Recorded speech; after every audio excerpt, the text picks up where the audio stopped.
इर्शा में खबर इंदा हलो तो मटियारी जिले में रमजान शरीफ के मौके ते कानून की बनकड़ी मटियारी हाला और सईदाबाद हल्कन के शहरन में होटलों और खाण पीअण जो वाइपो आम मटियारी जिले इंसामिया गौर निंड में होटलुन ते खाण पीअण बिना रोकथाम जे मिलन लगियों। अवामी शिकायतुन ते असिस्टेंट कमिश्नर हाला कमर आबिद शेख, DSP हाला मंसूर बोजदार समेत पुलिस नफरी सां आला शहर समेत सांदाण, बेड़शा, खंडू में खुलियल होटलुन ते कार्रवाई। होटलुन ते सरे आम मानी चाय पीअंदड़न खिलाफ कार्रवाई कंदे 4 होटल मालकन समेत 1 दर्जन का वधिक बेरोजगारन के गिरफ्तार करे थाने ते आंदो। काफ़ी होटल मालकन ऐं दुकानदारन ते रमजान ऑर्डिनेंस खिलाफ वर्जी कंदड़ ते हज़ारी रुपया जुर्मानो पिण लगायो वियो। असां वटि कोर्ट जी परमिशन हुजण बावजूद संदन होटलूं जबरदस्ती बंद कराईंदे ग्राहकन के बिला जवाज गिरफ्तार करण समेत खान हज़ारी रुपया जुर्मानो पिण वसूल कयो वियो। होटल मालिक रमजान ऑर्डिनेंस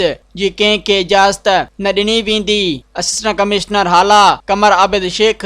मज़ीद ख़बरनि ऐं तफ़सीलात लाइ विज़िट कयो असांजी वेबसाइट www.awamiNewsHD.com ऐं ॾिसंदा रहो अवामी न्यूज़ HD।